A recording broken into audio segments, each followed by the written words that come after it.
Hello friends, நம்ம average சேலரியோட easy trick தான் பார்க்க போகிறோம். என்னென்னா, நார்மலாகவே ஆவரேஜ் சேலரிக்கு வந்து 10 மந்த்ஸ் எடுப்போம். ஓகேங்களா? அதுவும் எப்படின்னா just preceding to the 10 months அப்படின்னு சொல்லுவாங்க.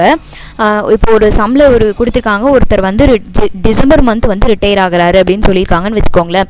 அப்போ நம்ம என்ன பண்ணுவோம், அதுக்கு முன்னாடி இருக்க 10 மாதம் நம்ம கால்குலேட் பண்ணணும். என்னென்னு கால்குலேட் பண்ணுவோம்? அதுக்கு முன்னாடி இருக்க 10 மாதம் என்ன வரும்? இப்போ டிசம்பர் ரிட்டையர் ஆகிறாரு அப்படின்னா November, October, September, August, July, June, May அப்படின்னு 10 மாதம் வரைக்கும் கால்குலேட் பண்ணணும். ஓகேங்களா?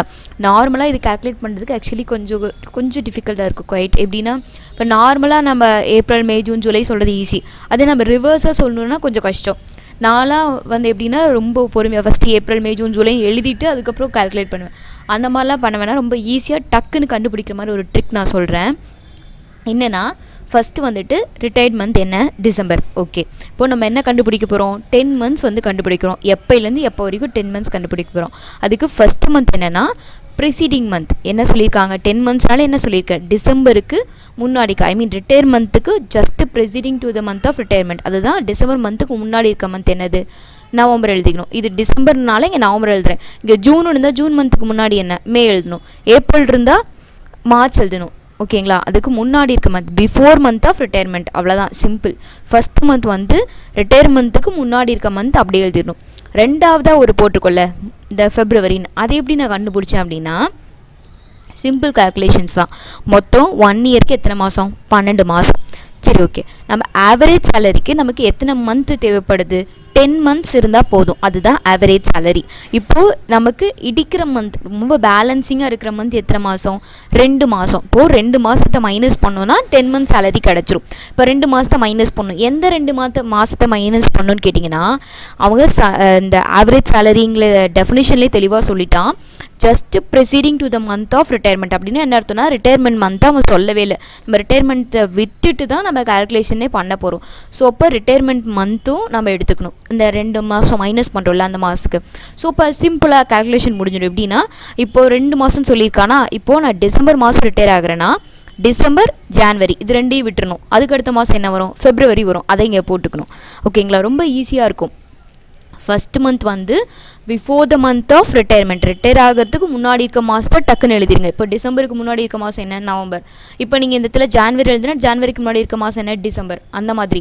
ஓகேங்களா? அதுக்கு முன்னாடி இருக்க மந்த்தை எழுதிக்கோங்க. இதில் அந்த ஃபைனல் எழுதுறோம் இல்லையா, அந்த 10 மந்த்ஸ், அந்த கால்குலேஷன் ஃபெப்ரவரி எப்படி எழுதுது அப்படின்னா, 2 மாதம் மைனஸ் பண்ணணும். டிசம்பர்லேருந்து 2 மாதம் மைனஸ் பண்ணணும். இப்போ டிசம்பர், ஜான்வரி ரெண்டையும் மைனஸ் பண்ணால் என்ன மாதம் வரும்? ஃபெப்ரவரி வரும். அப்படி எழுதிப்போம். சரி, நம்ம இப்போ கால்குலேட் பண்ணி பார்ப்போமா?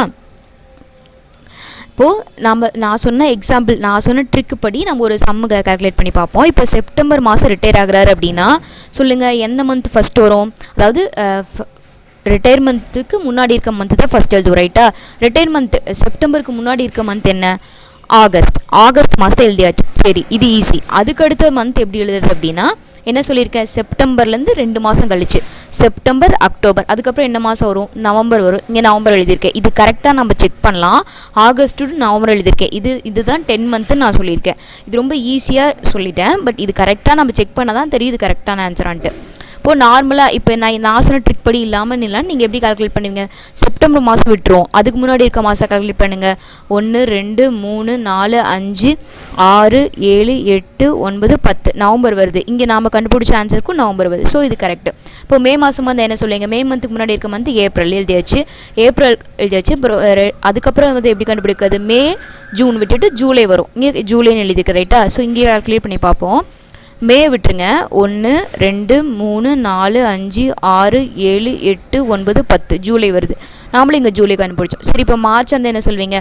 மார்ச்சுக்கு முன்னாடி மாதம் ஃபெப்ரவரி, மார்ச், ஏப்ரல், அதுக்கப்புறம் என்ன மாதம் வரும்? மே. இதுதான் ஆன்சர்.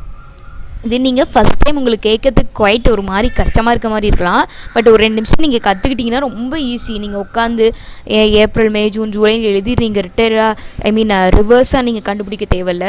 ஒரு சிலர் ரொம்ப நாலேஜபிள் பர்சனாக இருப்பாங்க, அப்படியே ரிவர்ஸாக சொல்லுவாங்க, ரிவர்ஸாக கால்குலேட் பண்ணுவாங்க. பட் என்ன மாதிரி ஆவரேஜான பர்சன்ஸ்க்கு இந்த ட்ரிக் ஆக்சுவலி ரொம்ப யூஸ்ஃபுல்லான ட்ரிக். நீங்கள் டக்குன்னு நீங்கள் எழுதலாம். 10 மந்த்ஸ் எழுதி உட்காந்து ரிவர்ஸாக கால்குலேட் பண்ணுன்ற அவசியம் கிடையாது. நீங்கள் எந்த மந்த் வேணால் நீங்கள் போடுங்க, ரிட்டையர்மெண்ட் எந்த மந்த் வேணால் போடுங்க, கரெக்டாக அந்த ஆன்சர் வரும். கால்குலேட் பண்ணி ரிவர்ஸாக கால்குலேட் பண்ணிங்கன்னா. ஸோ இதுதான் ஆக்சுவலி ஆவரேஜ் சேலரியோட ஈஸி ட்ரிக். தேங்க்யூ.